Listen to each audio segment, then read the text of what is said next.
नकारा है।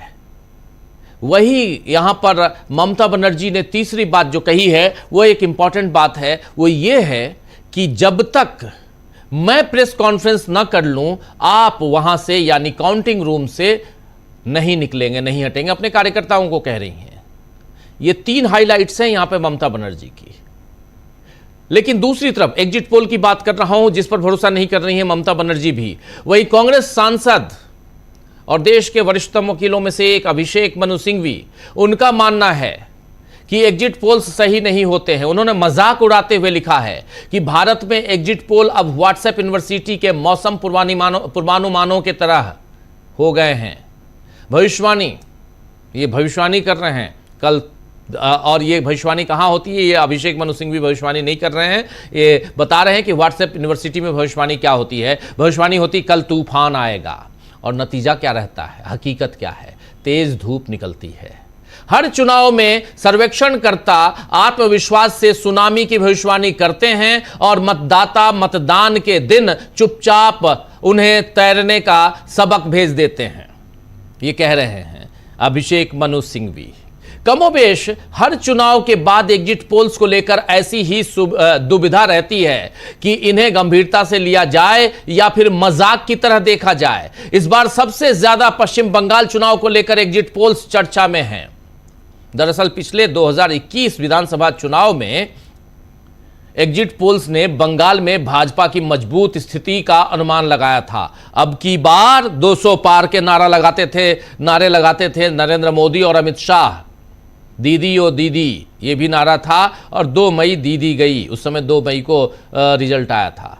ये 3 नारे थे, और उसमें चौथा जो उसमें और जो एक सबसे बड़ी चीज थी, उस समय नरेंद्र मोदी ने अपनी दाढ़ी जो है वो बढ़ा ली थी रविन्द्रनाथ टैगोर की तरह, और एग्जिट पोल बिल्कुल वैसे ही आए। एग्जिट पोल में वो अनुमान जैसा था, उसी अनुमान के हिसाब से मजबूत स्थिति भाजपा की दिखाई गई। लेकिन नतीजों में ममता बनर्जी की तृणमूल कांग्रेस ने भारी बहुमत से जीत दर्ज की थी।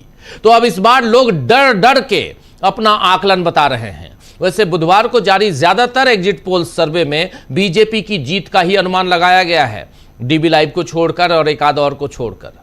कुछ ही एग्जिट पोल्स ऐसे हैं जो टीएमसी को जिता रहे हैं। एक्सिस माई इंडिया नाम तो सुना होगा आप लोगों ने, इनके जो मालिक जो रो रहे थे, याद है ना, जो एक चैनल पे रो रहे थे। एक्सिस माई इंडिया ने तो अपना अनुमान दिखाया ही नहीं इस बार। कंपनी के प्रबंध निदेशक हैं प्रदीप गुप्ता, वही रो रहे थे। प्रदीप गुप्ता ने कहा है कि उनकी कंपनी यानी एक्सिस माई इंडिया पश्चिम बंगाल पर एग्जिट पोल के आंकड़े जारी नहीं करेगी क्योंकि उसे पर्याप्त संख्या में प्रतिनिधि सैंपल नहीं मिल पाए हैं। गुप्ता जी ने कहा है कि देखिए, एक्सिस माई इंडिया का तरीका लोगों से आमने सामने बात करना है, और जब हमने पहले चरण के बाद बात करने की कोशिश की तो करीब 60-70% लोगों ने अपनी जुबान पर ताले लगा लिए थे। वे हाँ या नहीं कहने के लिए भी तैयार नहीं थे। प्रदीप गुप्ता जी कह रहे हैं कि इसे भय का माहौल से भी जोड़ा जा सकता है कि वहां पर कैसा भय का माहौल है कि लोग बोल भी नहीं रहे हैं। अब प्रदीप गुप्ता जी के इस बयान से न केवल एग्जिट पोल्स पर संदेह बढ़ रहा है बल्कि चुनाव आयोग की भूमिका पर भी सवाल खड़े हो रहे हैं कि आखिर उसने पश्चिम बंगाल में ऐसी क्या तैयारी की है कि लोग डर के माहौल में जी रहे हैं, बोल भी नहीं पा रहे हैं। जब वोट डालना था तब भी डर था, और अब वोट डालने के बाद अपनी राय जाहिर करने का समय आया है तब भी डर है। ये डर चाहे टीएमसी का हो या बीजेपी का हो, इसे दूर करने की जिम्मेदारी चुनाव आयोग की है और वो इसमें नाकाम दिख रहा है। और इन सब के बीच क्यों आखिर लगातार एग्जिट पोल की चर्चा हो रही है? आइए दोस्तों, आज चर्चा करेंगे कि 4 मई को यानी सोमवार को आखिर ऐसा क्या होने वाला है कि पश्चिम बंगाल के लोग डरे हुए हैं। क्या बीजेपी हार या जीत दोनों हालात में, दोनों स्थिति में देश के लोगों के लिए डर का सबब बनती जा रही है? पश्चिम बंगाल में, जी हां, पश्चिम बंगाल में आखिर नतीजे से पहले बड़ा खेल कुछ होने वाला है क्या? और क्यों यहां पर बुरी तरह फंसी हुई भाजपा दिखाई देती है? क्योंकि यहां भाजपा का स्टेक काफी दांव पे है। इन सब की चर्चा करते हैं। हमारे साथ कुछ वरिष्ठ साथी जुड़े हुए हैं, उनसे आपका पहले परिचय करवाता हूं, आगे बढ़ते हैं। यहां 5 वरिष्ठ साथी हमारे साथ जुड़े हुए हैं। अमलेंदु उपाध्याय जी हैं, प्रशांत टंडन जी हैं, प्रोफेसर अखिल स्वामी जी हैं, प्रफुल्ल कोलख्यान जी हैं और प्रेम कुमार जी हैं। आप सबका स्वागत इस्तकबाल है। स्वागत इस्तकबाल। अब तमाम दोस्त साथी शुभचिंतक आप सबका जो अब तक जुड़ चुके हैं उनका भी, जो जुड़ने वाले हैं उनका भी स्वागत करता हूं। प्रोफेसर अखिल स्वामी जी, डीबी लाइव के एग्जिट पोल को भी आपने देख लिया था स्वामी जी, और अभी एक एग्जिट पोल चल रहा है, किसी चैनल पे देख रहा था मैं, जहां 200 पार का नारे बुलंद हो रहे हैं भाजपा के लिए पश्चिम बंगाल में, और एक्सिस माई इंडिया का तो आया ही नहीं, और कई लोगों के आए हैं बिल्कुल खुल के, और कई लोगों ने तो वहाँ केरल तक में सरकारें जो हैं वो किसी और की बना दी हैं। तो ये सब है, क्या कहेंगे इस पे आप, और ख़ासकर पश्चिम बंगाल और ममता बनर्जी का बयान क्या मायने रखता है? देखिए, मैं उस चर्चा में राजीव जी था जब डीवी लाइव अपना एग्जिट पोल कर रहा था, और मैं पूरी तरह से आपके एग्जिट पोल से सहमत नहीं हूं। आपका जो एग्जिट पोल है वो अंडर एस्टिमेशन है। टीएमसी को कम से कम 225 सीटें मिलेंगी, पहली बात। दूसरी बात, देखिए, किसी भी आदमी को मान लीजिए दाढ़ी बढ़ानी हो और वो ये सोचे कि उसकी शक्ल शायद दिखने लगे रविन्द्रनाथ टैगोर जी से। देखिए, रविन्द्रनाथ टैगोर जैसा व्यक्तित्व जो है विश्व में ढूंढे नहीं मिलता, ऐसा महान व्यक्तित्व, ऐसा उनका व्यक्तित्व था। लेकिन हुआ क्या कि जो फोटो कोई आदमी अपनी दाढ़ी बढ़ा के सोचे कि रविन्द्रनाथ टैगोर से मिलाई जाए, लोग उसको आसाराम से मिलाने लगे। अच्छा, देखिए, इसमें बहुत बड़ा खेल है राजीव जी, एक बहुत बड़ा खेल है। मैं आपको बताता हूँ। एक बार क्या हुआ, एक बहुत बड़ा शेयर का एक्सपर्ट जो था वो ऑडियंस को संबोधित कर रहा था। अच्छा, उसने जब अपना संबोधन पूरा किया तो एक व्यक्ति उठा, उसने कहा कि साहब, मैं आपको बहुत धन्यवाद देना चाहता हूं और आपके कारण मुझे बहुत करोड़ों रुपए का फायदा हुआ। बड़ा खुश हुआ वो ब्रोकर। उसने कहा, भाई ये तो देखिए मेरा एक प्रशंसक मिल गया।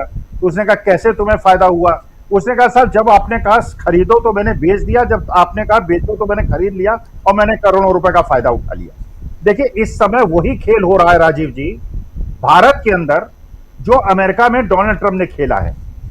डोनाल्ड ट्रंप भी शेयर मार्केट में फायदा उठा रहे हैं, उतार चढ़ाव का। मैं आपको लिखित देता हूं, ये केवल एग्जिट पोल इसलिए कराए गए हैं ताकि इनके बड़े बड़े पूंजीपति जो है अपने शेयर्स बेच के निकल जाएं, और 4 तारीख को जब रिजल्ट आएंगे और शेयर मार्केट टूटेगा, उनका नुकसान ना हो। आपको याद होगा जब 4 जून 2024 का चुनाव के रिजल्ट्स आ रहे थे, उसके पहले अमित शाह साहब ने एक स्टेटमेंट दिया था कि शेयर खरीद लो, भरपूर फायदा होगा जी, जबकि उनको अधिकार नहीं था। वो सेबी अप्रूव्ड ब्रोकर होना चाहिए जिसको रिकमेंडेशन देने का अधिकार होता है, लेकिन वो माननीय गृह मंत्री हैं, वो तो कुछ भी कर सकते हैं। और उसके बाद 7% शेयर मार्केट बढ़ा था, और जब रिजल्ट आया था 7% शेयर मार्केट गिरा था। 14% का बिचौलियों ने और दलालों ने पैसा कमाया था। मैं लोगों से ये निवेदन करता हूं, आज मार्केट गिरा, करीब 1.5% गिरा, और उसके बाद उठा, थोड़ा रिकवर हुआ, 0.7% गिरा। लेकिन ये केवल शेयर मार्केट को मैनिपुलेट करने की बात हो रही है। वास्तविकता ये है जैसे विश्व की परिस्थिति है। और मेरा ये मानना है राजीव जी, केवल बंगाल की बात नहीं करूंगा, 5 स्टेट में बीजेपी हार रही है। और एक चीज और कहता हूं कि अगर ज्ञानेश कुमार गुप्ता जी ने ज्यादा हेरफेर कराने की कोशिश की, वो करने की कोशिश की जो हरियाणा में, महाराष्ट्र में और दिल्ली में उन्होंने किया है, ऐसा न करें। मेरा उनसे निवेदन है, ऐसा न करें, क्योंकि हम 144 करोड़ लोग, बंगाल का जिस प्रकार की परिस्थिति है और जो ममता बनर्जी ने वहां स्टेटमेंट दिया है, उसके अनुसार देश के अंदर लोकतंत्र संविधान की हत्या करने की कोशिश न करें, वरना ऐसा सविनय अवज्ञा आंदोलन गांधीवादी अहिंसात्मक बंगाल की धरती से शुरू होगा, जिस बंगाल की धरती ने हमेशा क्रांतिकारी दिए हैं और वीर सेनानी दिए हैं। अहिंसात्मक, गांधीवादी, कोई हिंसा नहीं। लेकिन हमारे देश के लोकतंत्र संविधान से कोई छेड़खानी करने की कोशिश न करे। जनमत भारतीय जनता पार्टी के अगेंस्ट है।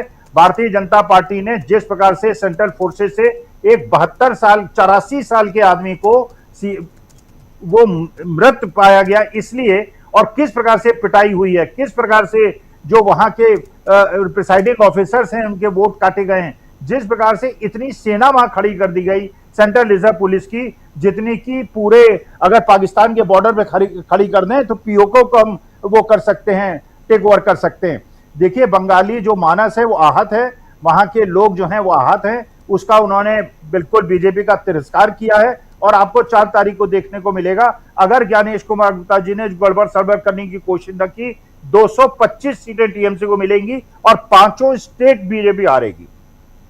5 स्टेट आपको लगता है बीजेपी हारेगी? जरा थोड़ा सा एक कमेंट और भी चाहता हूं। जब पश्चिम बंगाल को लेकर और खासकर जो एक्सिस माई इंडिया का जिक्र, चूंकि पब्लिक में है तो जिक्र करना चाहिए, उसमें कोई बुराई नहीं है। एक्सिस माई इंडिया का एक बड़ी एजेंसी, सर्वे एजेंसी, जिसके मालिक साहब जो हैं वो रो रहे थे, आपको याद होगा, जब 400 पार नहीं हुआ था तो।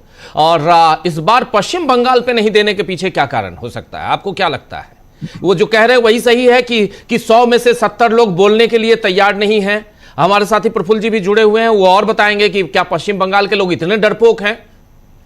मुझे तो नहीं लगता कि पश्चिम बंगाल के लोग डरपोक हैं और मीडिया के सामने नहीं बोलते हैं। हमारी सहयोगी संगीता मजूमदार कल थी और सब खुल के बोल रहे थे, नाम लेके बोल रहे थे। आपने देखा अपने चैनल पे, नाम ले रहे थे, बोल रहे थे दीदी को हम वोट दे के आ रहे हैं, खुल के बोल रहे थे। तो यहां पर क्या आखिर कारण हो सकता है स्वामी जी? अच्छा राजीव जी, एक चीज बताइए, जिन प्रदीप गुप्ता जी का नाम लिया उनकी एजेंसी को आपने बड़ी एजेंसी बताया। जहां तक मुझे सही पता है, याद है, बताते हैं लोग जी।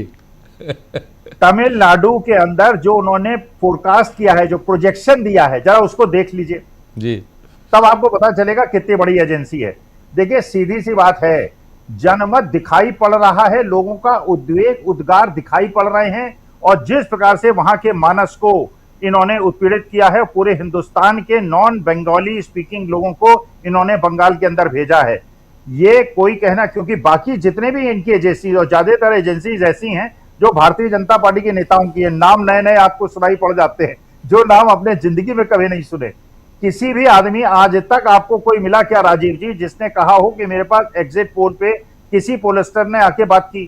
कोई नहीं मिलेगा। ये सब फर्जीगिरी है, ये केवल हेरा फेरी करने का इनका एक तरीका इन्होंने ढूंढा हुआ है। लेकिन मुझे लगता है कि जिस प्रकार से बंगाल के अंदर वहां की जनता ने दिखा दिया है, वहां के वोटर्स ने दिखा दिया है, अगर ये दुस्साहस चुनाव आयोग ने किया तो ये ऐसे गांधीवादी तरीके से एक आंदोलन शुरू होगा जिसको हमारे देश के लिए एक शुभ संदेश होगा। क्योंकि जिस प्रकार से वर्ल्ड की परिस्थिति आज बन रही है, जैसे तेल के दाम $125 पर बैरल हो गए, 95.40 का रुपया हो गया है, इतनी विपरीत प्रतिकूल परिस्थिति है राजीव जी। अगले 2 महीने अगर ये युद्ध नहीं रुका, हमारे देश के मध्यम और गरीब लोगों की हालत जीने योग्य नहीं रह जाएगी। तो मैं तो निवेदन करता हूं, कोई हेराफेरी न करे, क्योंकि हम चाहते हैं एकजुट भारतवर्ष रहे, 145 करोड़ मिलजुल के रहें, जिसको तोड़ने में भारतीय जनता पार्टी ने कोई कसर नहीं छोड़ी है। हिंदू मुसलमान को लड़ा के, बंगालियों के खिलाफ धड़ा फैला के इन्होंने वो सब कुछ किया है जो उनको नहीं करना चाहिए था। बिल्कुल आप सही कह रहे हैं, बिल्कुल सही कह रहे हैं। यहां पर एक अलग परिस्थिति, अलग हालात यहां पर निर्मित होते हुए, और पश्चिम बंगाल को लेकर आखिर क्यों इतनी चर्चा है? तमाम एग्जिट पोल अलग अलग, लेकिन यहां पर अलग अलग राज्यों के 5 राज्यों के चुनाव हुए, लेकिन उसमें पश्चिम बंगाल और उसमें भी एग्जिट पोल, और इसको लेकर सत्ता पक्ष, इसलिए पीयूष गोयल का नाम यहां मैं स्पेशली उनके बयान को यहां पर आप लोगों के सामने रखा, सत्ता पक्ष। जरा प्रेम कुमार जी आपसे समझना चाहता हूं एग्जिट पोल को लेकर, और ये क्या एक गणित है कि जितने भी, देखिए चाहे किसी भी राज्य में, यहां तक कि झारखंड का चुनाव हुआ था, जम्मू कश्मीर का चुनाव हुए थे, वहां भी मतलब ये तो बहुत आसान है। आप भी सर्वे किए हुए हैं प्रेम कुमार जी, इसलिए मैं आपसे कह रहा हूं, बहुत आसान है। जब तक भाजपा सत्ता पे है, आप आंख मूंद कर भाजपा को जिताते रहिए, एग्जिट पोल में आपके बल्ले बल्ले होंगे। या तो जीत गए, नहीं जीते, 10 में से 7 कहें तो 10 में से 7 जगह तो जीत ही जाएंगे। मैं बैठा हुआ था, एक अच्छा इशू उठा, वहीं से आपके प्रश्न का भी जवाब बनता है। वो इशू ये था कि जो एग्जिट पोलर्स हैं, वो एग्जिट पोलर्स 90% सही हुए हैं और 10% गलत हुए हैं। आप 10% को लेकर के हल्ला करते हैं। ये एक वैज्ञानिक पद्धति है और वैज्ञानिक तरीके से पोल्स होते हैं, तो इस पर भरोसा करना चाहिए।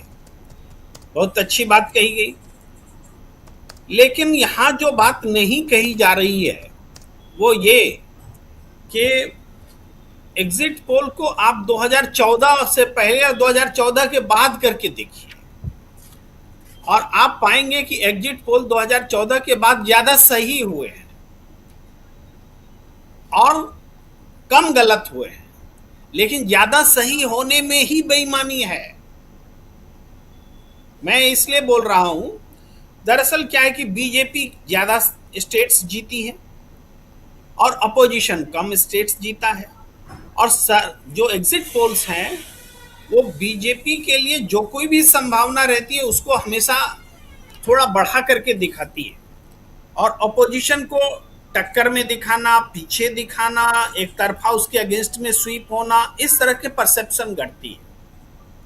तो जो कम एग्जिट पोल जो कम सही हो रहा है, जहां पर अपोजिशन हार रहा है, वहां पर तो 100% गलत हो जा रहा है, क्योंकि वहां भी वो वही दिखाना चाहता है जहां बीजेपी जीत रही है उसके मुकाबले में। ये एक फैक्ट है। तो एग्जिट पोल को गलत हम क्यों बोल रहे हैं? ये एक वैज्ञानिकता के हिसाब से एग्जिट पोल नहीं हो रही।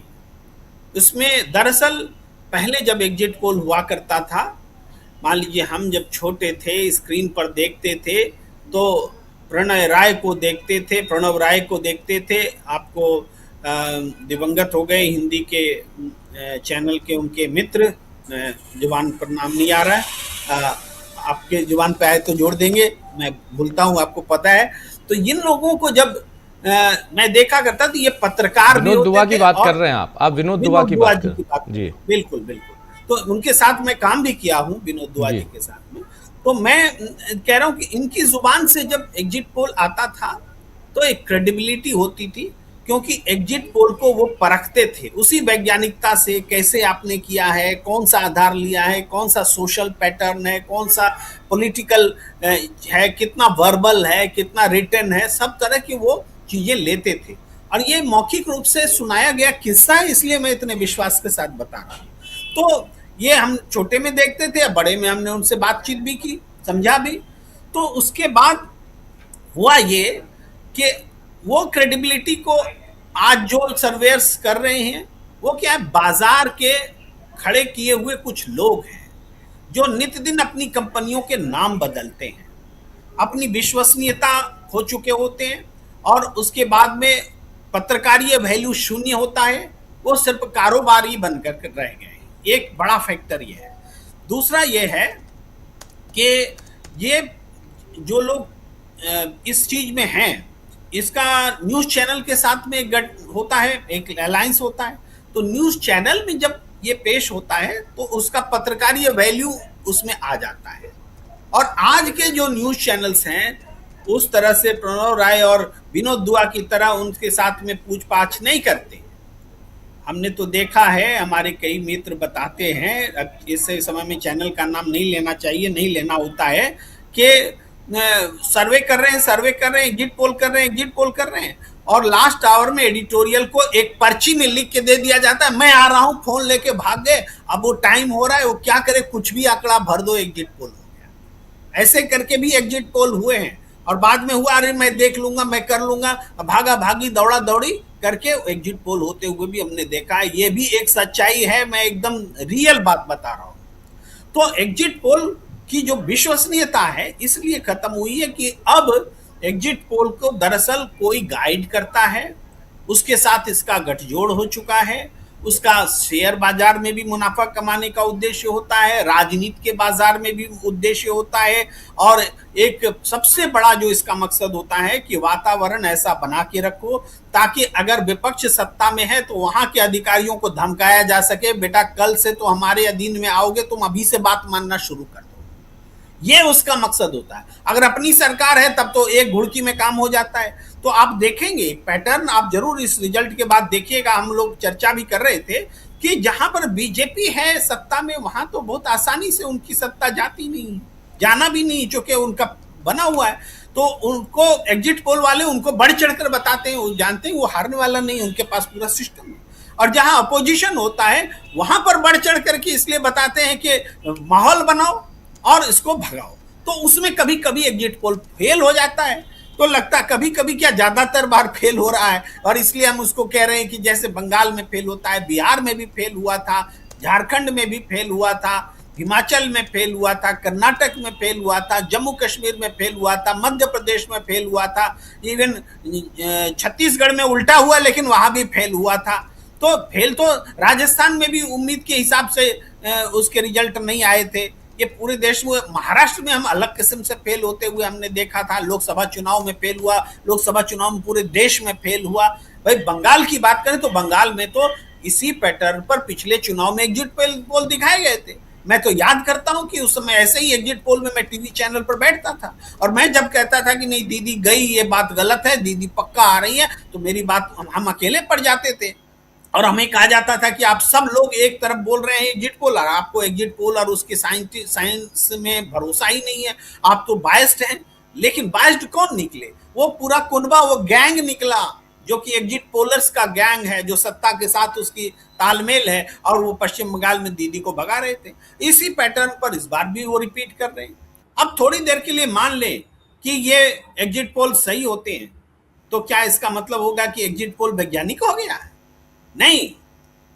अगर ये एग्जिट पोल तभी सही होंगे जब ये पूरा सिस्टम जो हैक करने की कोशिश हुई है, SIR से लेकर के केंद्रीय पुलिस बल के डिप्लॉयमेंट से लेकर के और पूरी तरीके से अधिकारियों पर कब्जा, सिस्टम पर कब्जा और इस तरह से चुनाव को प्रभावित करने की कोशिश, 27 लाख वोटर्स को वोट से हटा देना और ये सारी घटनाएं जो घटी हैं, ये चुनाव को हैक करने की कोशिश कही जाएगी। ये एग्जिट पोल का सही होना भी नहीं कहा जाएगा अगर वो सही हो भी जाते हैं, क्योंकि ये एक गैंग की तरह काम कर रहा है कि कैसे अपोजिशन से हम सीटें, राज्य छीने। ये संघीय व्यवस्था के खिलाफ ये गैंग काम कर रहा है।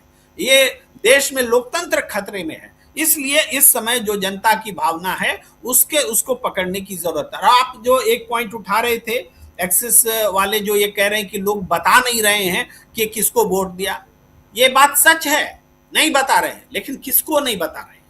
वो जब देखता है गोदी मीडिया का माइक है, यो जब देखता है कि गोदी मीडिया का सर्वेयर है, तो उसको वो नहीं बताता है। वहां बोलता है कांटे का टक्कर है, कोई नहीं जानता है, हमें नहीं पता है, कोई भी जीत सकता है। वो मुंह नहीं खोलता है और जानता है कि कौन गोदी मीडिया है, कौन सच्चा मीडिया है। तो वो क्यों इस लफड़े में पड़े, क्यों पुलिस प्रशासन की नजर में आए, क्यों किसी राजनीतिक दल की नजर में आए, तो वो चुप है। तो एक्सिस माई इंडिया वाले भी जो बोल रहे हैं ना, इसलिए बोल रहे हैं कि उसका माइक पहचानता है, उसके लोगों को लोग पहचानते हैं कि ये वही है जो रोया था, इसीलिए रोया था क्योंकि सत्ता के साथ खड़ा था और आज इस बार फिर आएगा, फिर गोंडोगोल करेगा। बंगाल में गोंडोगोल करना बोलते हैं, तो ये गोंडोगोल इनको करने नहीं दिया जाएगा, तो हम इसको बताएंगे ही नहीं। तो ये भी सच है, ये पूरे एग्जिट पोल का जो सच है वो हम बता रहे हैं। इस एग्जिट पोल को विश्वास करने का कोई प्रश्न ही नहीं उठता। जी बिल्कुल आप सही कह रहे हैं। इस एग्जिट पोल की बात कर रहे हैं हम। जरा प्रशांत टंडन जी के पास आते हैं जल्दी से। प्रशांत जी, एग्जिट पोल को आपने बहुत नजदीक से कंडक्ट करवाया है अलग अलग चैनलों में रह के, और अभी मैं उसके मेथोडोलॉजी पे इन सब पे नहीं जा रहा हूं, लेकिन ओवरऑल इसके पीछे सियासत आज की तारीख में, उस पर बात जरूरी है। और लगातार अब कल से, और जैसे प्रोफेसर अखिल स्वामी जी ने जैसे बताया कि ये पूरा का पूरा खेल जो है शेयर बाजार का है, और इसको खुले तौर पर इन्होंने कह भी दिया था, अमित शाह ने कह दिया था। आप भी याद कीजिए 4 तारीख को काउंटिंग होनी थी, लेकिन उससे पहले जैसे ही मतदान खत्म हुए, पूरे फेजेस के 7 फेज में मतदान होना था, उसके बाद लोकसभा चुनाव की बात, उसके बाद ओपनली बिल्कुल कह के कि शेयर बाजार में पैसा लगा लो, बहुत कमाओगे। जब आप ये कहेंगे और वो भी देश का गृह मंत्री कह रहा है, तो ये साफ समझ में आता है आप इस खेल को आगे बढ़ाने की कोशिश कर रहे हैं। और डोनाल्ड ट्रंप भी यही काम कर रहे हैं, कभी हाँ कभी ना कर रहे हैं। वहां पर भी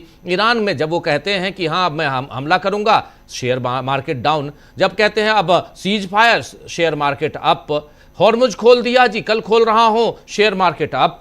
हॉर्मुज बंद कर दिया, शेयर मार्केट डाउन। ये जो लोग शेयर बाजार को समझते हैं वो बहुत अच्छी तरह से जानते हैं कि कैसे यहां शॉर्ट टर्म में कमाया जाता है, कैसे इंट्राडे में कमाया जाता है। ये सारी चीजें लोग जानते हैं अच्छी तरह से, यहां लॉन्ग टर्म की तो बात ही नहीं हो रही है। लेकिन सवाल ये उठता है प्रशांत जी कि क्या यहां पर हमारे देश में भी वही खेल चल रहा है, पहली बात। दूसरी बात, यहां प्रेम कुमार जी कह रहे हैं कि 2014 के बाद बहुत सारे एग्जिट पोल सही हुए। मैं इत्तेफाक नहीं रखता हूं, लेकिन फिर भी चूंकि इन्होंने कहा है, और बहुत सारे सही कैसे हो रहे हैं भाई, जब सैया भोए कोतवाल अब डर काहे का वाली हालत है, जब ये है कि आप कुछ भी कर लो, आएगा तो मोदी ही, जब ये नैरेटिव सेट करने की कोशिश करोगे तो मैं वही कह रहा हूं कि किसी को एग्जिट पोल करने की जरूरत नहीं है। आप सीधा सीधा बीजेपी को जिताते रहिए, और वहां पर पूरी मशीनरी जिताने में लगी हुई है, चाहे वो ईवीएम के थ्रू हो, चाहे इलेक्शन कमीशन में सारा आ जाता है उसके थ्रू हो, चाहे पैरामिलिट्री फोर्सेज के थ्रू हो, चाहे आप वहां लोकल फोर्सेज के थ्रू हो, चाहे और कई सारी धांधलियां करके हो। 17C की बात करें, 17A की बात करें, 17B की बात करें, सबको किनारे रख दीजिए, ये सारी चीजें। इसलिए जरा इस सियासत को जरा समझने समझाने की जरूरत है। जरा प्रशांत जी बहुत नजदीक से इसको, चूंकि आप अलग अलग जगहों पे, अलग अलग मंचों पे इसको लेकर बहुत सारा काम करते हैं, इसलिए आपसे बेहतर और कौन बताएगा चल क्या रहा है, बताइए। मैं तो अपना निजी अनुभव बताता हूं राजीव जी। एग्जिट पोल या न्यूज रूम में बहुत सारी चीजें, आप भी एक बड़ा न्यूज रूम चलाते हैं और आप भी सर्विस करते हैं। एग्जिट पोल, अब मैं हमारी आपकी तो बात भी होती है फोन पे, लेकिन आपने तो मुझे नहीं बताया एग्जिट पोल की फिगर्स क्या हैं। मैं टीवी के स्क्रीन पे देखी आके जी। एग्जिट पोल जब होता है किसी चैनल में, आइडियली हमारे समय में, तो उसकी जो सीक्रेसी है वो बजट पेपर्स जैसी होती है। कोई इंफॉर्मेशन बाहर नहीं जाती है। छोटी सी एक टीम काम करती है, वो बहुत ही कॉन्फिडेंट टीम होती है, ग्राफिक्स बनते हैं, कुछ ही उसी दिन कुछ घंटे पहले वो फिगर्स दी जाती हैं। उस पर बहुत काम होता है, जो बहुत से लोग इन्वॉल्व होते हैं। तो उसमें शुरुआत में डेटा में बीजेपी, कांग्रेस, डीएमके वगैरह भी, तृणमूल कांग्रेस नहीं लिखा जाता, ABCD लिखी जाती है। बाद में वो उसको एडिटर जो है कन्वर्ट करवाता है, क्योंकि थोड़े से लोगों को मालूम होता है, एजेंसी को मालूम होता है या उस संपादक को मालूम होता है जिसने कमीशन किया। ये तो एक आइडियल तरीका है। लेकिन ये जो आजकल हो रहा है, जो प्रेम कुमार जी भी कह रहे थे, उनकी बात से आंशिक रूप से सहमत हुआ जा सकता है, क्योंकि वो सारे सर्वे सही होते हैं जहां बीजेपी जीतती है। अब बीजेपी जीतती है जहां पे, वो बीजेपी की जीत संदिग्ध है, सवालों के घेरे में है, चाहे वो महाराष्ट्र हो, चाहे बिहार हो, चाहे वो हरियाणा हो, वहां पे वो जीतता हुआ दिखाते हैं। अब जरा ये जो व्यक्ति, जो ये पूरे एग्जिट पोल वाले जो लोग हैं, ये पता नहीं बहुत सारे कंपनियां नई नई आ गई हैं। ये कंपनियां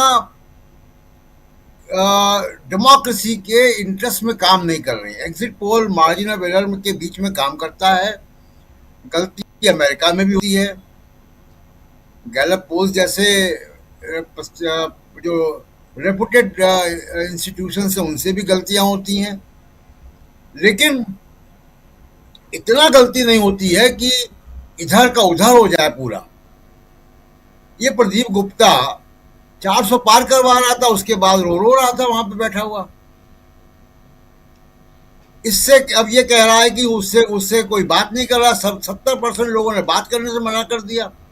अभी आपने बताया, हम लोग लाइव थे, और हमारी करस्पॉन्डेंट, हमारी सहयोगी संगीता सीआरपीएफ के घेरे में, यानी जो सीआरपीएफ दिल्ली की सरकार ने भेजी है, उसके घेरे में लोग खड़े होकर बात कह रहे हैं कि ममता बनर्जी को वोट देंगे, और इस प्रदीप गुप्ता से लोग बात नहीं कर रहे हैं। हजारों वहां पे करस्पॉन्डेंट पत्रकार गए हुए हैं, तमाम तरीके के वीडियो आ रहे हैं, सबसे लोग बात कर रहे हैं, बड़े खुले तौर पे यंग लड़के लड़कियां बात कर रहे हैं, और ये कह रहे हैं कि जी बंगाल में हिंदू मुसलमान नहीं चाहिए हमको, बंगाल की संस्कृति क्या है वो। तो क्या केवल प्रदीप गुप्ता से लोगों ने बात करने से मना कर दिया? अब इससे जोड़िए आप कि इसने तमिलनाडु में क्या किया। तमिलनाडु में ये डीएमके की सरकार नहीं बनवा रहा है, तमिलनाडु में ये विजय की सरकार बना रहा है। निश्चय हम भी मानते हैं, आपके भी सर्वे में है कि विजय को अच्छी सीटें मिलेंगी, उनकी जो पार्टी है टीवीके को अच्छी सीटें मिलेंगी, और वो उभरती हुई पार्टी है, उसका भविष्य जो है वो दिखाई दे रहा है, और वो तमिलनाडु की पॉलिटिक्स में एक नया प्लेयर जन्म ले रहा है। लेकिन वो सरकार बनाने जा रहा है, ये तो कोई भी नहीं कह रहा है। ये कह रहे हैं, ये क्यों कह रहे हैं? क्योंकि इनको कहा गया है कहने को। तो शायद वेस्ट बंगाल के बारे में जो इनसे कहा गया होगा, तो इनकी हिम्मत नहीं हुई है उसको दिखाने की। अब एक और आपको चुटकुला सुनाते हैं। एक गोदी मीडिया है, उसका हिंदी चैनल भी है, बांग्ला चैनल भी है। जी। उस गोदी मीडिया का हिंदी चैनल कह रहा है कि बीजेपी की सरकार बन रही है वेस्ट बंगाल में, और उसका बांग्ला भाषी चैनल कह रहा है तृणमूल की सरकार बन रही है। क्या अलग अलग एजेंसियां थी? क्या अलग अलग लोगों से बात किया है? तो ये पूरी जो कहानी है एग्जिट पोल वालों की, वो बेसिकली सरकार से मैनेज होते हैं, ये लोग पार्टी से मैनेज होते हैं, ये कार्यकर्ता है बीजेपी के, और ये लोकतंत्र के सहयोग के, लोकतंत्र के पक्ष में काम नहीं कर रहे हैं। हम लोग देखेंगे 4 तारीख को कि क्या होता है। लेकिन ये एग्जिट पोल की जो मेथोडोलॉजी है वो बहुत ज्यादा ऊपर नीचे गलत नहीं होता। ठीक है कि लोग बात नहीं करते हैं, मुश्किल होता है, हम लोग भी चुनाव फील्ड में जाते हैं, चीज बहुत साफ तरीके से लोग नहीं कहते हैं। कई बार आपको तो अंदाज लगाना पड़ता है, लेकिन आपको अंदाज मिल जाता है कि क्या हो रहा है, जब तक कि इलेक्शन कमीशन ही धांधली ना कर दे, जब तक कि चुनाव आयोग ही उसमें गड़बड़ ना कर दे, जब तक कि उसकी प्रोसेस जो है अगर वो सैक्रोसेंट है, अगर उसकी प्रोसेस पवित्र है, उसमें ईमानदारी है, तो मेरा दावा है राजीव जी कि आपको, अगर आपने 4-5 दिन बिताए हैं उस राज्य में, तो आपको मालूम पड़ जाता है कि क्या हो रहा है, अगर अपसाइड डाउन हो रहा है तो। दूसरी एक बहुत महत्वपूर्ण बात है कि जो पूरा कैंपेन चला ममता बनर्जी का और बीजेपी का, आप देखिए कि बीजेपी के स्पीचेस में और ममता बनर्जी और उनकी तृणमूल कांग्रेस की स्पीचेस में कितना अंतर है। और वो अंतर मैंने 20 वीडियो देखे हैं, जो अलग अलग पत्रकार गए हुए हैं, उनसे लोग बात कर रहे हैं, प्रदीप गुप्ता से लोगों ने बात नहीं की है, और सारे लोग ये कह रहे हैं कि पश्चिम बंगाल की संस्कृति क्या है। तो बीजेपी को सोचना होगा, हम सेकेंड राउंड में बात करेंगे इस बारे में। और एक आखिरी बात ये कहना चाहता हूँ कि देश की आर्थिक स्थिति राजीव जी बहुत ही चुनौतीपूर्ण समय में है। अंतर्राष्ट्रीय तेल बाजार जो है $127 तक पहुंच गया है, रुपया 95 के आसपास है, 27,000 करोड़ रुपए का महीने का घाटा हो रहा है हमारी ऑयल मार्केटिंग कंपनीज को। और जो मोटा मोटा अंदाज है एक्सपर्ट्स का, वो कम से कम 25 रुपए का गैप आ गया है पेट्रोल के प्राइस में। अब क्योंकि राहुल गांधी ने कह दिया है कि 29 तारीख की पोल खत्म होगा तो नरेंद्र मोदी दाम बढ़ाएंगे, तो इसलिए उसको होल्ड किए हुए हैं। जी, राहुल गांधी की बात सही ना हो जाए, राहुल गांधी की बात सच ना हो जाए। क्योंकि राहुल कब तक होल्ड करेंगे? 27,000 करोड़ का घाटा हो रहा है, और वो घाटा बढ़ रहा है। वो घाटा किसके उसमें जाएगा? खाते में, भारत सरकार के खाते में जाएगा, जनता के ऊपर बोझ बढ़ेगा उसका। बिल्कुल। और इसको कोई संपादक, कोई भी जो विश्लेषक हैं, जो बड़े बड़े कॉलम लिखते हैं, टीवी चैनलों में बैठ के आते हैं टाई वगैरह लगा के, ये कोई नहीं उठा रहा है सवाल कि जब भारत की सरकार, भारत के ऊपर इतना आर्थिक विषमता है, तो प्रधानमंत्री डमरू बजा रहा है वहां पे। प्रधानमंत्री जो है वो CCEA की, यानी cabinet committee on economic affairs की मीटिंग क्यों नहीं कर रहा है? वो डमरू क्यों बजा रहा है? डमरू बजाने से क्या जो अंतर्राष्ट्रीय तेल का दाम है वो कम हो जाएगा?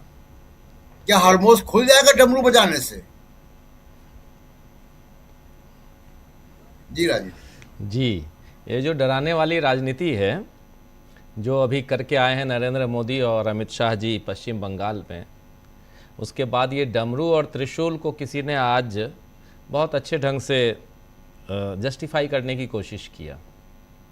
बोला डमरू बजा के बताते हैं कमल का फूल, और अगर नहीं किए, अगर कर दिए भूल, यानी बटन दबाने में कर दी भूल, तो फिर ये त्रिशूल। समझ गए होंगे आप लोग। खैर, आना चाहता हूँ अमलेंद्र जी, प्रशांत जी की आवाज़ बढ़ो। जी जी जी ममता बनर्जी को साबित नहीं करना है कि वो बंगाली हैं। बिल्कुल। तृणमूल कांग्रेस का कोई कैंडिडेट नेता मछली लेके नहीं जा रहा था। ये 5-5 किलो की रोहू मछली लेके नामांकन पत्र भरने जा रहे थे बीजेपी के नेता। जी मंगलवार को मछली खा रहे थे ये गोली मारो वाले अनुराग जी। जी जी जी बिल्कुल बिल्कुल। अमलेंदु जी, जल्दी से आपके पास प्रफुल्ल जी को रोक के रखा हूँ इसलिए क्योंकि बहुत कुछ इनके पास है। अभी ग्राउंड जीरो की बात कर रहे हैं हम लोग, थोड़ा हमारा विश्लेषण सुन लें, फिर तो ये अभी मुस्कुरा रहे हैं मंद मंद की, अच्छा तुम लोग बोल लो फिर मैं बताता हूँ।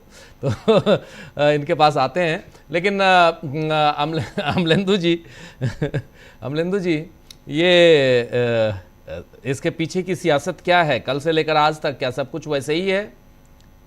यानी ममता दीदी का जो 9 मिनट का वीडियो है जिसमें उन्होंने कहा है कि काउंटिंग सेंटर से तब तक मत उठना जब तक मैं प्रेस कॉन्फ्रेंस ना कर लूं, और 2026 में 226 सीटें आ रही हैं, ये कुछ भी दिखाएं, कुछ भी बताएं। आपको भी लगता है ऐसा ही है या कुछ और है? अनम्यूट कीजिए, अनम्यूट कीजिए, अनम्यूट कीजिए। जी राजीव जी, आपको याद हो कि जब लोकसभा का चुनाव चल रहा था और लोकसभा के चुनाव में हम लोग एग्जिट पोल कर रहे थे, मैंने उस समय एक बात कही थी कि बहुत सतर्क रहने की आवश्यकता है और जब तक कि सर्टिफिकेट हाथ में नहीं आ जाए काउंटिंग एजेंट जो है वो छोड़कर ना निकले। और राजीव जी, उत्तर प्रदेश में खास तौर से उस चीज का ध्यान रखा गया और कई सीटें जो थी वो बीजेपी के मुंह में जाने से लोगों ने बचा ली। इस तरह की चीजें हुई थी। ममता बनर्जी जो कह एक रही है बिल्कुल एग्जाम्पल सही है, कह रही है। बहुत बढ़िया एग्जाम्पल इसमें है आनंद भदौरिया। आनंद भदौरिया जी, ने मेरे जी। साथ 3 घंटे का पॉडकास्ट 3 किया घंटे है का आपके साथ किया जी। और उन्होंने अपने सर्टिफिकेट को सबसे पहले भिजवा दिया अपने साथियों के थ्रू घर पे, और जैसे वो जी। निकले हैं बाहर, गुंडों ने घेर लिया। और करते क्या थे गुंडे, जो दूसरी पार्टी के गुंडे थे, वो करते ये थे कि सर्टिफिकेट छीन के पहले फाड़ फोड़ के उसके बाद में फिर वापस मार पिटाई। ये स्थिति थी। ये उत्तर प्रदेश। आनंद भदौरिया सांसद हैं समाजवादी पार्टी से, और अगर विश्वास ना हो तो पॉडकास्ट जरूर देख लीजिए, उसमें उन्होंने बोला है खुल के, मैं अपनी तरफ से कुछ नहीं कह रहा हूं, जो आप कह रहे हैं उसी की मैं यहां पर उसका प्रूफ दे रहा हूं। जी जी राजीव जी, तो ये ध्यान रखा गया लोकसभा चुनाव के दौरान और उसके नतीजे फिर आए। ममता बनर्जी जो कह रही है वो यही कर रही है। जिस तरीके से राजीव जी बंगाल की सड़कों पर टैंक घुमाए गए, सीआरपीएफ का डीजीपी राजीव जी वो बूथ बूथ जाकर जो है चेक कर रहा है। मतलब इतने बुरे दिन आ गए राजीव जी की जो गली का कुत्ता होता है उससे ज्यादा बुरी स्थिति जो है वो इस सरकार ने और चुनाव आयोग ने हमारे जो थे वो केंद्रीय रिजर्व पुलिस जो है इन सबकी कर दी है। तो इसके बाद राजीव जी देखिए, अभी तक तो होता यह था कि बूथ लूटे जाते थे तो गुंडे लूटते थे, राजनीतिक कार्यकर्ता उपद्रव करते थे। अब तो यहाँ राजीव जी किसी गुंडे की और राजनीतिक कार्यकर्ता को उपद्रव करने की जरूरत ही नहीं है। सेंट्रल की फोर्सेस हैं ये सब करने के लिए, उनसे कराया जा रहा है। तो ये सारी चीजें होंगी और हम लोगों ने वो विजुअल खूब देखे हैं कि किस तरीके से महिलाओं पे लाठी चला रही हैं सेंट्रल की फोर्सेस जो हैं, वो सब हम लोगों ने विजुअल देखे हैं। वो अच्छे तरीके से वो सोशल मीडिया पर तैर रहे हैं राजीव जी। तो ममता बनर्जी जो कह रही हैं वो निश्चित तौर पर मुझे लगता है कि सही कह रही हैं और उन्होंने बिल्कुल सही संदेश दिया है। अब मैं इसमें तो नहीं जाऊंगा कि 225 आएंगी कि 226 आएंगी कि 200 आएंगी, लेकिन हाँ राजीव जी, अच्छे बहुमत के साथ सरकार जो है वो तृणमूल कांग्रेस की बन रही है, इसमें कोई दो राय दिखाई नहीं पड़ती है। अब इसके बाद ये क्या क्या अतिक्रम करेंगे, और अभी तक राजीव जी सवाल ये है कि जब वो 29 अप्रैल को राजीव जी चुनाव हो गया तो 4 मई को ये क्यों कराई जा रही है मतगणना? आखिर बीच में ये 5 दिन क्यों लिए जा रहे हैं? किस काम के लिए लिए जा रहे हैं 5 दिन? क्या कभी इस तरीके से हुआ है कि बीच में 5 दिन लिए जाएं? और यहाँ तो चलिए तब भी राजीव जी दूसरे चरण का है 5 दिन का, जहां हो चुका असम में चुनाव, केरल में चुनाव, वहां इतना 9 देर क्यों हो तारीख रही को है हो फिर? चुका है, 9 अप्रैल को हो 9 गया। तारीख को हो चुका, 9 अप्रैल को पहले चरण का, 1 महीने तक, यानी इसीलिए ताकि मशीनों में गड़बड़ी के जो आरोप लगते हैं राजीव जी, इससे मालूम पड़ता है कि वो सब किया जाता है 1 महीने तक। इस तपती लू में जो है किस तरीके से लोग वहां रखवाली करें ईवीएम मशीनों की, इसलिए ये सारे इंतजाम किए गए हैं। तो ये आरोप जो लगते हैं राजीव जी वो देखने पड़ेंगे।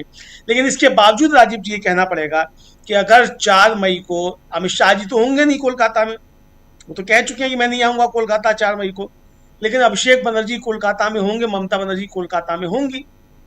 मुझे लगता है राजीव जी, जैसा मैंने बिहार के चुनाव से पहले भी कहा था, कि इंडिया गठबंधन के और विपक्ष के तमाम नेताओं को, जितने भी बड़े नेता हैं, उन सबको बंगाल में डेरा डालना चाहिए।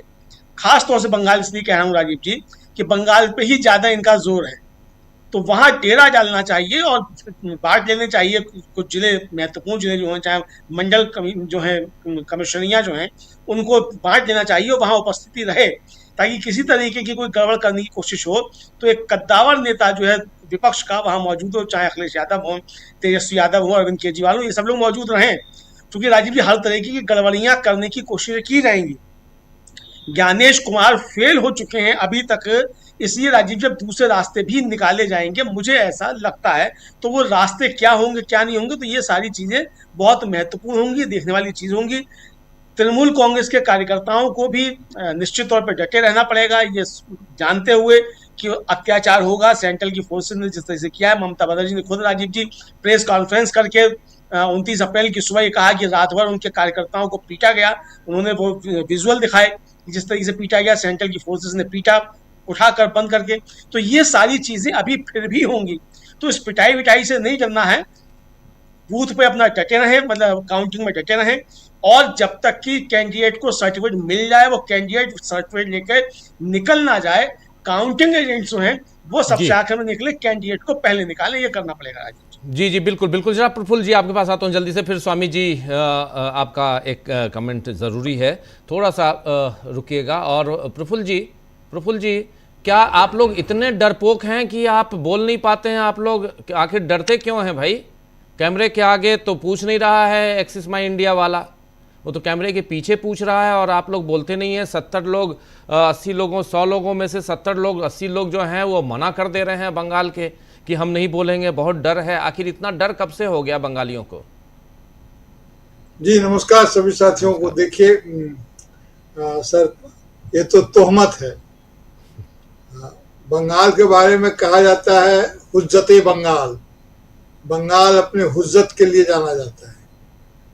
वो आपसे पूछेगा, आप कहेंगे ना, चाहते हैं राजीव रंजन जी, पूछेंगे राजीव रंजन जी कि आप क्या कहते हैं, तो यहाँ का मतदाता पूछता है अरे हम तो अकेले हैं, आप 10 जगह से घूम कर आए हैं, आप क्या कहते हैं? यहाँ के लोग इस तरह से बात करते हैं। चुनावी सर्वेक्षण में लोगों की आंख पढ़नी पड़ती है, जुबान नहीं सुननी होती है। जुबान सुनने से अधिक जरूरी होता है लोगों की आंख पढ़ना। लेकिन जो अपनी ही आंख में जिनकी पट्टी बंधी हुई हो, वो दूसरे की आंख क्या पढ़ेंगे? इसलिए ये तोहमत लगाए हैं। मैं जो हुज्जते बंगाल कह रहा हूं उसका बहुत अच्छा अंग्रेजी अनुवाद अमर सेन ने किया। आर्गुमेंटेटिव इंडियंस उनकी किताब है। यहाँ के लोग आर्गुमेंट करते हैं, लेकिन बहरहाल जब उन्होंने कहा है तो उनसे लोगों ने नहीं कहा होगा। अब एक गंभीर बात कि पश्चिम बंगाल में यह छवि भारतीय जनता पार्टी के आने के बाद बनी है कि हिंदी बोलने वाला हर आदमी भाजपाई है, और भाजपाइयों ने जिस प्रकार बांग्ला बोलने वालों को, भाजपाई मानसिकता ने जिस प्रकार बांग्ला बोलने वाले को बांग्लादेशी घोषित किया, तो वे हिंदी में पूछे गए सवालों के जवाब देने से उनका कतराना स्वाभाविक था। ये भाषा आने वाले दिनों में कितना इंपॉर्टेंट होगा। चार्ल्स जो किंग हैं तृतीय, उन्होंने ट्रंप महोदय को कहा कि ना होते हम तो फ्रेंच बोल रहे होते आप। यानी कि अंग्रेजी भाषा का माध्यम, अंग्रेजी अमेरिका ने कब सीखी?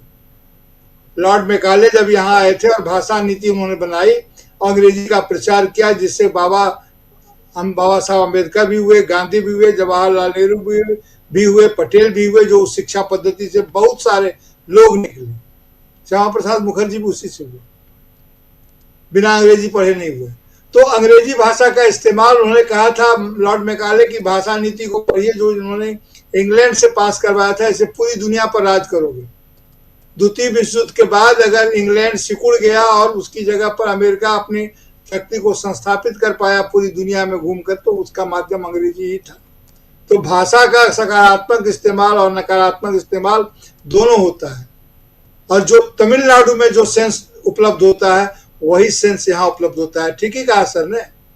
आपके डीबी लाइव के मैक को देख करके तो लोगों ने नहीं कहा कि हम नहीं बात करेंगे, उन्होंने खुलकर कहा। वे कहते रहे हैं, लेकिन आपसे नहीं कहेंगे, क्योंकि आप हमारी कही हुई बात का दुरुपयोग करते हैं, हम आप पर विश्वास नहीं करते हैं। ये कारण रहा होगा, पहली बात। दूसरी बात देखिए कि भाजपा तो चुनाव लड़ी ही नहीं। यहाँ पर चुनाव तो केंद्र सरकार लड़ रही थी, उनके मंत्री दिख रहे थे, उनके सांसद दिख रहे थे, मछली खा रहे थे, बड़े शोर गुल के साथ। निश्चित प्रामाणिक एक सांसद हुआ करते थे, जो मंत्री भी थे। कहीं दिखे क्या इसमें? श्रमिक भट्टाचार्य का कोई मुख्य रोल दिखा? कोई प्रेस कॉन्फ्रेंस किए? राहुल सिन्हा कहाँ है आज? दिलीप घोष कैसे वॉश आउट हो गए मेन थीम से? कहीं दिख गए तो कहीं तो मैं भी दिख जाऊंगा अगर कैमरा के सामने रहूंगा तो भाजपा तो चुनाव लड़ी नहीं, तो भाजपा किस मुंह से कहती है कि हम जीतेंगे और हारेंगे? हमारे देहात में कहा जाता है कि घास छीलना ही काफी नहीं होता है, यानी काटना। खुरपी से छीलते हैं, हंसुआ से काटते हैं। तो घास छीलना ही काफी नहीं होता, उसे समेटना भी पड़ता है।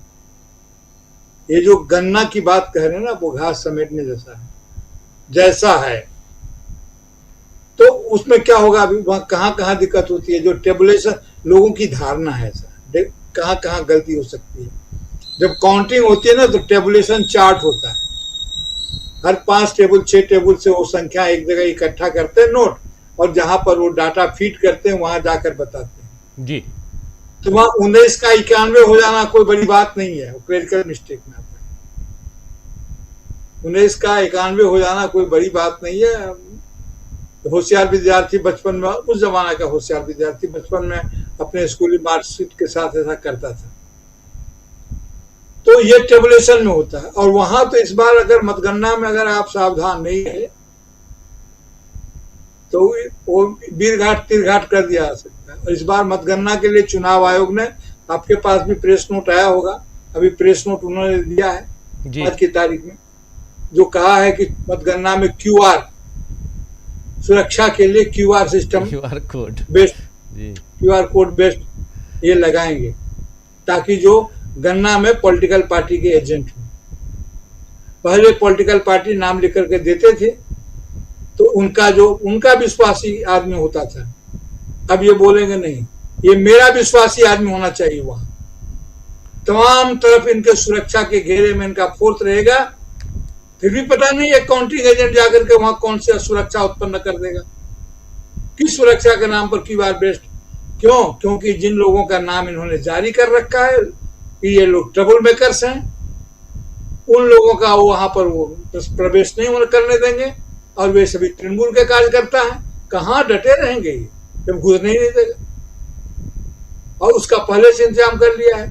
बाकी अगर खोज खाज के कहीं से निकाल कर तृणमूल के लोग ऐसे छोड़ देंगे क्या? ये तो 4 तारीख को दिखेगा, 4 तारीख को दिखेगा। जब आपने अभी अभी तो बोला, आपने बोला कि यहाँ बांग्ला और गैर बांग्ला में डिवाइड कर दिया गया है। हिंदी भाषी जो हैं, जो बांग्ला नहीं बोलते हैं वो भाजपाई हैं, जो बांग्ला बोलते हैं उनको, ऐसा जो अपरिचित है आपसे वो मान लेगा। जी जी। जैसे तो आपने बांग्ला बोलने वाले को वहां के हिंदी भाषियों ने बांग्लादेशी मान लिया, उसका मिरर इफेक्ट ये है। बहुत राजनीति, मतलब आपके घर में घुस के आप ही को बाहर। जी। तो प्रशांत जी कुछ जोड़ रहे हैं, प्रशांत जी मेरा एक सवाल है प्रफुल्ल जी से कि काउंटिंग के दिन दोपहर के बाद टीवी चैनलों में, गोदी मीडिया के चैनलों में बंगाल से किसका फोटो लगेगा शुभेंदु अधिकारी का कि दिलीप घोष का कि समित भट्टाचार्य का? नितिन नवीन का जिसका लगेगा। जिसका पर्ची पर नाम रहेगा, हुजूर के यहाँ से जो चलिए, पर्ची इसकी आएगी नौबत ना, नहीं आएगी, इसकी हाँ, नौबत नहीं नौबत आएगी। नहीं आएगी, वो बात तो सही है। लेकिन मैं अपनी बात कंप्लीट करूं तो ये कोई दिखे नहीं सर। और जो आप कह रहे हैं गन्ना के दिन क्या होगा, दीदी ने यूं ही थोड़े कहा है कि हम गन्ना के दिन हम खुद रहेंगे। वो एक जगह थोड़े गन्ना हो रही है कि दीदी वहां रहेंगी, कई जगह गन्ना होते हैं, प्रत्येक डिस्ट्रिक्ट हेडक्वार्टर में गन्ना होता है। और ये जो कह रहे हैं कि 294 सीट पर हम खड़े हुए हैं, मुख्यमंत्री बनने के लिए आएंगे ना, तो मैं ये कह रहा हूं आपसे कि देखिए बहुत समय तो नहीं है गन्ना, इसलिए जब इलेक्शन अलग अलग डेट्स में हो सकते हैं तो चुनाव का रिजल्ट क्यों नहीं अलग अलग डेट में हो सकता है कि एक ही दिन होगा? ये तो नहीं होना चाहिए। तो प्रभावित नहीं हो तो लास्ट चुनाव हो चुका है, प्रभावित नहीं होगा। 29 को हुआ, आप 30 तारीख से रिजल्ट देना शुरू कीजिए विभिन्न राज्यों के। हर का एक ही दिन में करेंगे क्यों, कोई जरूरी है? कोई संवैधानिक अवरोध है ऐसा? तो बाकी जगहों का जिनका चुनाव पहले हुआ था उनका चुनाव पहले कीजिए। इसको बोलते हैं अंग्रेजी में लोग बोलते हैं LIFO, last in first out. इस तरह की व्यवस्था करें तो पश्चिम बंगाल का चुनाव पहले निकालेंगे, आप देख लीजिएगा।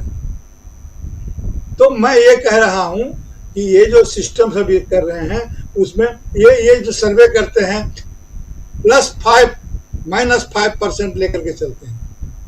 डिफरेंस कितना हुआ? 10%। भैया जहां 0.5% पर रिजल्ट डिक्लेयर हो जा रहा है वहां आप 10% का मार्जिन लेकर के ये एग्जिट पोल करते हैं और एक्चुअल में वो 15% 20% ठेक जाता है, अगर बहुत एक्यूरेट हुआ तो भी आपके साइंटिफिक अप्रोच से। तो ये जो तोहमत लगा दिया इन्होंने पश्चिम बंगाल के लोगों पर, पिछली बार आंख से इतने आंसू गिरे कि उन्होंने पट्टी ही बांध ली। अब दूसरों की आंख क्या पढ़ेंगे और इस तरह की बात करते हैं कि यहाँ के लोग मुंह नहीं खोलते हैं। अरे यहाँ के लोग तो मुंह खोलने के लिए ही बदनाम है, तो क्या कीजिएगा, कहने दीजिए। लेकिन हाँ, सर पूछ रहे थे किसकी पर्ची निकलेगी, तो ये बड़ा कठिन सवाल है। लेकिन तृणमूल कांग्रेस की सरकार बनने जा रही है, इसमें कहीं कोई डाउट नहीं है। इसका अगर कोई वैकल्पिक रास्ता अगर गैर वाजिब तरीके से निकाला जाएगा, अभी मतगणना बाकी है, तो पश्चिम बंगाल में इसकी बहुत ही विरूप प्रतिक्रिया होगी।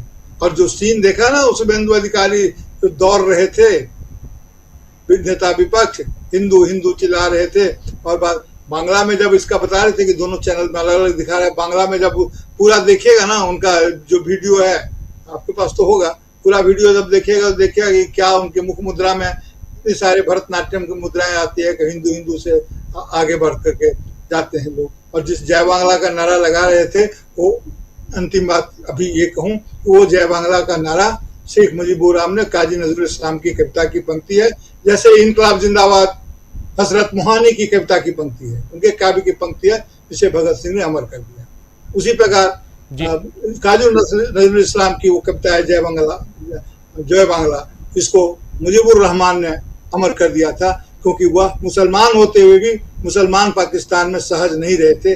और जब पश्चिम बंगाल के हिंदुओं के मुंह से जय बांग्ला निकलता है तो कहीं उसमें वह ध्वनि नहीं हो कि उत्तर भारत के हिंदुओं के साथ पश्चिम बंगाल के हिंदू या बंगाल के हिंदू रहने में अपने को असहज पाने लगे हैं।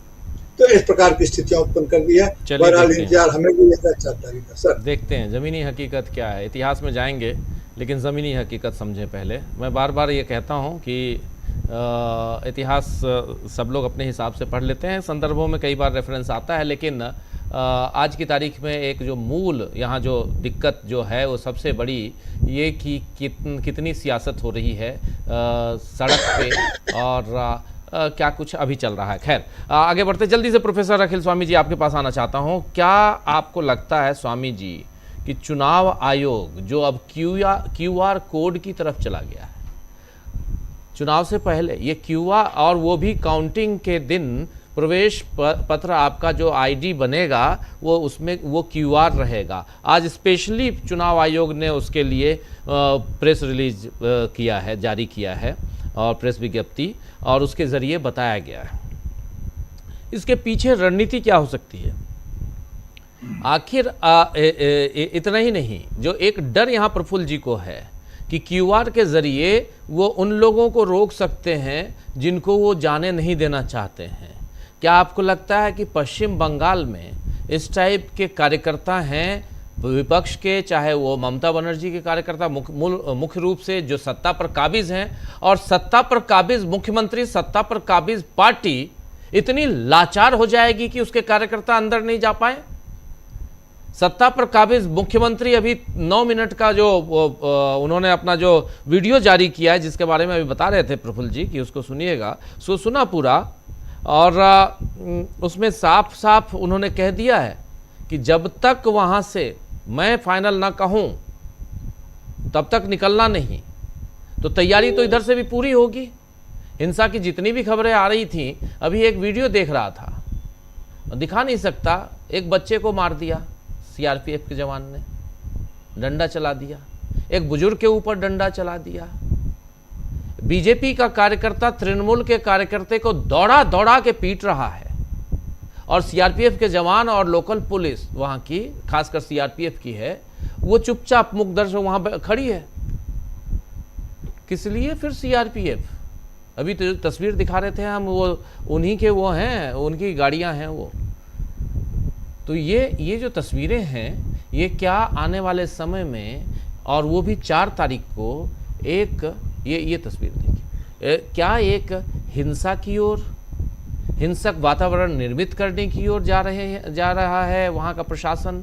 क्योंकि जब तक चुनाव की पूर्ण रूप से घोषणा ना हो जाए, प्रशासन चुनाव आयोग के अधीन है, और आप इसको अच्छी तरह से जानते हैं। इसलिए ज़रा समझना चाहता हूँ आपसे कि क्या यहाँ से हम तस्वीर दूसरी देखने जा रहे हैं? क्या यहाँ से एक दूसरी तस्वीर निर्मित करने की कोशिश हो रही है चुनाव आयोग की तरफ से? क्या देखते हैं आप?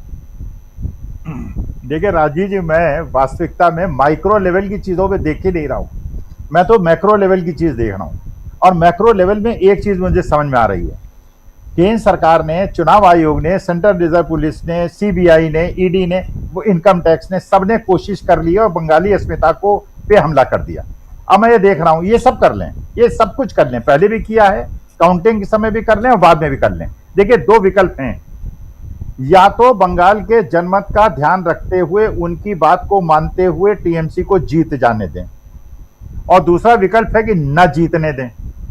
देखिए अगर जीत जाने देते हैं तो कोई बात नहीं, वहां पे अपना जो भी सरकार बनेगी वो अपने हिसाब से बनेगी, लेकिन अगर इसको मैनिपुलेट करने की कोशिश की, तो मैं ये देख रहा हूं, एक अध्यापक के रूप में, एक रिसर्च स्कॉलर के रूप में वो देख रहा हूं, जो मैं नहीं देखना चाहता जो होगा। उसके बाद ऐसी एक अहिंसात्मक गांधीवादी आंदोलन की शुरुआत होगी जिसको ये लोग झेल नहीं पाएंगे। तो ये राष्ट्रहित में है कि ये कुछ ना होने दें। आपको पता होगा अगले 6 दिन तक नोएडा के आसपास ऐसी धारा लगा दी है जिससे कि मजदूर आंदोलन न कर पाए। देखिए ये जो परिस्थिति बन रही है, इसको इन्हें बड़ी सेंसिटिवली हैंडल करना चाहिए। अगर इन्होंने बंगाल पे कब्जा करने की कोशिश की और उस प्रकार की कोशिश की जैसे हरियाणा दिल्ली में इन्होंने की थी, तो बहुत ज्यादा मेरे राष्ट्र, मेरे भारत माता के लिए नुकसान होगा। जैसे आपने शुरुआत में कहा था, ये जो पोलिस्टर्स हैं, जैसे प्रशांत जी भी कह रहे थे कि ये जो साइंस है बड़ी, ये it's a science, Prem Kumar ji भी कह रहे थे इट्स ए साइंस। मैंने हजारों स्टूडेंट्स को रिसर्च कराई है, उनके डिसर्टेशन को जांचा है। अगर ये साइंस है तो साइंस तो भैया हर 2 + 2 तो 4 ही होते हैं ना। एक पोलिस्टर बता रहा है टीवीके जीतेगा, एक पोलिस्टर बता रहा है बीजेपी जीतेगी, एक बता रहा है डीएमके जीतेगा, एक बता रहा है ईडीएमके भी जीतेगा। ये कैसी साइंस है? जैसे मैं उदाहरण लेता हूं, आपने कार्यक्रम आप देखते हैं, वीडियो, बहुत सारे ज्योतिषी आते हैं। अच्छा 10 ज्योतिषी बैठ जाते हैं और एक कहता है कि साहब मोदी जी प्राइम मिनिस्टर बनेंगे, एक कहते हैं राहुल गांधी बनेंगे, एक कहते हैं अखिलेश यादव बनेंगे, एक बताते हैं तेजस्वी यादव बनेंगे। तो भैया अगर ज्योतिषी जो है एक साइंस है, तो अलग अलग कैलकुलेशन कैसे है? भाई साइंस है तो एक ही चीज होनी चाहिए। जैसे एक बड़े प्रतिष्ठित यूट्यूब चैनल जो है वो एक ज्योतिषी साहब को बुलाते हैं, मैं उनको बड़ी बारीकी से उनका अध्ययन करता हूँ। राजीव जी, जब अमेरिका में प्रेसिडेंशियल इलेक्शन हो रहा था, वो बता रहे थे कि कमला हैरिस जीत रही हैं, जीत गए डोनाल्ड ट्रंप। 2024 के इलेक्शन में उन्होंने बताया था मोदी जी हार रहे हैं, जीत गए। बिहार के इलेक्शन में बता रहे थे कि बीजेपी की सरकार नहीं बनेगी, बन गई। जब बाद में पूछा गया ये कैसे हो गया, कहने लगे बेईमानी हो गई। अरे भैया अगर बेईमानी हो गई तो ग्रहों की चाल से बताओ ना। भाई हम लोग ये कह सकते हैं बेईमानी हो गई, लेकिन ज्योतिषी थोड़ी कह सकता है बेईमानी हो गई, पोलिस्टर थोड़ी कह सकता है। ये एग्जिट पोल हैं, ये एग्जिट पोल हैं। हरियाणा के अंदर जितने भी एग्जिट पोल करने वाले थे सबने कहा था कांग्रेस की सरकार बन रही है। भाई एग्जिट पोल का मतलब तो हुआ कि जो वोट देके निकल रहा है उसका वोटिंग ले रहे हो ना। अच्छा, एक चीज जो प्रफुल्ल जी ने कही बिल्कुल सहमत हूं, एक लास्ट बात कहता हूं राजीव जी। जी जी जी बिल्कुल, ये बिल्कुल सही बात है। जितने भी मैंने फील्ड सर्वे देखे आपके यहाँ के भी, इसीलिए आपके कार्यकर्ता से लोग बात कर रहे थे क्योंकि वो बंगाली लड़की थी, उसकी भाषा बंगाली थी, भाषा से लग रहा था वो बंगाली लड़की है। बिल्कुल। और मैंने देखा जितने लोग फील्ड सर्वे में जा रहे थे वो पहले सब महिलाएं कह रही थी आमे हिंदी जाने ना, आमे हिंदी जाने ना। कारण यह है वो जो तमिलनाडु के अंदर होता है ना, पता है उनको हिंदी आती है बट हिंदी नहीं बोलेंगे क्योंकि उन्हें लगता है ये हिंदी वाले जो हैं हम पे आक्रमण कर रहे हैं, अपनी भाषा को थोप रहे हैं। और जबकि 90% महिलाएं ऐसी होती थी जो कहती थी कि मुझे बंगाली हिंदी नहीं आती है, वो हिंदी जानती थी। इसी से सर्वे से पता चल सकता है कौन जीत रहा है कौन हार रहा है। ये बिल्कुल पक्की बात है कि ये मैं प्रार्थना करता हूं गृह मंत्री महोदय से और प्रधानमंत्री महोदय से और ज्ञानेश कुमार गुप्ता से, कृपा करके मैनिपुलेशन कहीं कर लेना, बंगाल में मत करना, वरना इस देश के अंदर जो नहीं चाहता कोई भी वो होगा, एक गांधीवादी आंदोलन होगा, कलकत्ता से उसकी शुरुआत होगी। और बंगाल के लोग जो हैं हमेशा आंदोलन में, क्रांति में सबने साथ दिया है, तो देश में शांति बनी रहे, प्यार मोहब्बत बनी रहे, इस प्रकार की बेईमानी करने का कोई प्रयास न करे। जी जी जी बिल्कुल, बहुत शुक्रिया स्वामी जी। और ये बिल्कुल आप सही कह रहे हैं, पश्चिम बंगाल है, वहाँ की सियासत अलग है और वहाँ जो कुछ हुआ है, जो हो रहा है, और चुनाव दर चुनाव हमने देखा है। कुछ चीज़ें आप लोगों के सामने, एक आंकड़ा बहुत दिलचस्प आंकड़ा है, आप लोगों के सामने रखना चाहता हूँ।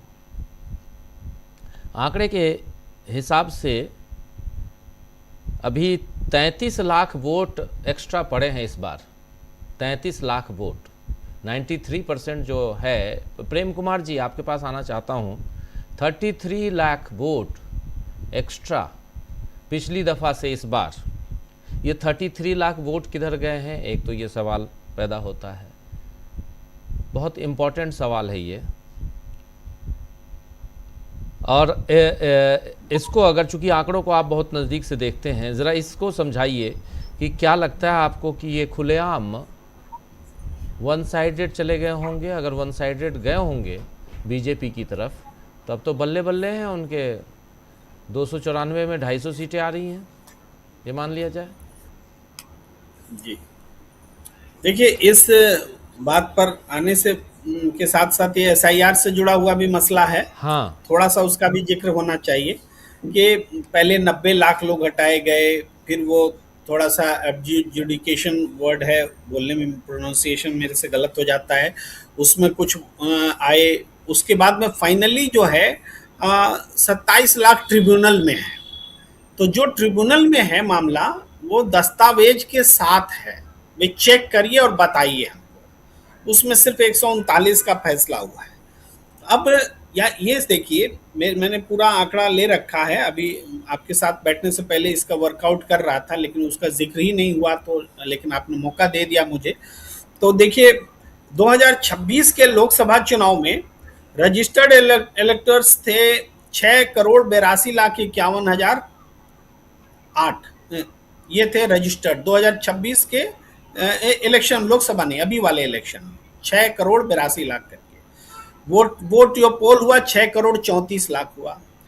और 2024 के लोकसभा चुनाव में 7,60,00,000 थे, यानी करीब 18 और 60 78 लाख का फर्क आया, कम गया लोकसभा के मुकाबले। और वोट पोल जो हुआ था 6,04,00,000, तो 6,34,00,000 और 6,04,00,000 यानी 30 लाख वोट बढ़ गए लोकसभा चुनाव के मुकाबले। वोटर घट गए और 30 लाख बढ़ गए।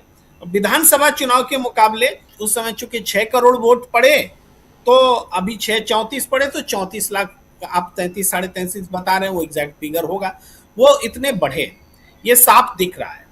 इसमें जो बात है कि 34 लाख वोट बढ़ गए, और हम देख रहे हैं कि टोटल वोट्स में अगर 2021 और 2026 का कंपेयर करें तो 7,34,00,000 और 6,82,00,000 का डिफरेंस हम निकालें तो 18 और 34 52 लाख का आता है। तो 52 लाख वोट